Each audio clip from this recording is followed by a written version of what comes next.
अस्सलामुअलैकुम। आज से हम स्टार्ट करने लगे हैं कम्युनिटी मेडिसिन का एक नया chapter that is communicable diseases. अभी आप पूछोगे इम्पोर्टेंट है या नहीं और मैं कहूँगा हाँ, बहुत ही ज़्यादा इम्पोर्टेंट है। क्यों? क्योंकि 4th ईयर में हो आप और आप कम्युनिटी मेडिसिन पढ़ रहे हो। इसके साथ-साथ आप पैथोलॉजी भी पढ़ रहे हो। ये चैप्टर आपकी फाउंडेशन बनाएगा उन डिजीज़ेज़ के लिए which you are going to study in pathology. So pathology के लिए भी इम्पोर्टेंट हो गया, 4th ईयर के लिए भी इम्पोर्टेंट हो गया। इसके साथ-साथ फाइनल ईयर में आपने पढ़ना है इंटरनल मेडिसिन में इन्फेक्शियस डिजीज़ेज़। ये चैप्टर उसकी भी फाउंडेशन बनाएगा। सो अभी के लिए भी हेल्प करेगा, बाद के लिए भी हेल्प करेगा। फाइनल ईयर में आपकी हेल्प कर रहा है तो प्रोफेशनल लाइफ में हेल्प भी करेगा।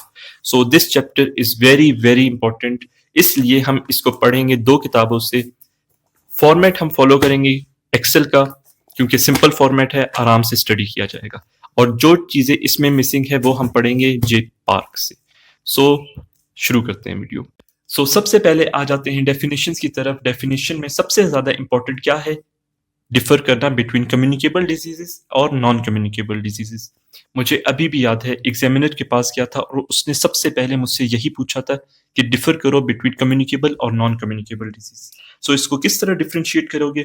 कम्युनिकेबल डिजीजेस वो डिजीजेस होंगी जो कि ट्रांसमिट होंगी from one individual to another individual through contact. देखो, कम्युनिकेबल मतलब कम्युनी से कम्युनिकेटिंग, याद रखो, कम्युनिकेशन के थ्रू ट्रांसमिट होगी।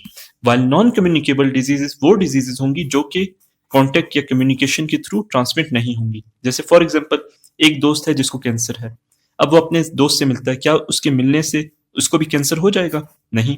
या इसको हाइपरटेंसिव है, क्या इसके मिलने से ये भी हाइपरटेंसिव हो जाएगा? नहीं। ये हो गया मेजर मोटा मोटा सा डिफरेंस बिटवीन कम्युनिकेबल डिजीजेस और नॉन कम्युनिकेबल डिजीज। आ जाते हैं टूवर्ड्स इन्फेक्शन और इन्फेस्टेशन। इन्फेक्शन तब कहेंगे जब कोई माइक्रो ऑर्गेनिज्म आएगा बॉडी के अंदर, वहां पे रिप्रोड्यूस करेगा और डिजीज कॉज करेगा। इन माइक्रो ऑर्गेनिजम्स में क्या क्या आ जाते हैं? Viruses, bacterias. जबकि इन्फेस्टेशन उस टाइम हम कहेंगे जब पैरासाइट्स आएंगे बॉडी के अंदर और डिजीज कॉज करेंगे। जब माइक्रो ऑर्गेनिज्म आएंगे आपने इन्फेक्शन कहना है, और जब पैरासाइट्स आएंगे तब आपने इन्फेक्शन नहीं कहना, इन्फेस्टेशन कहना है।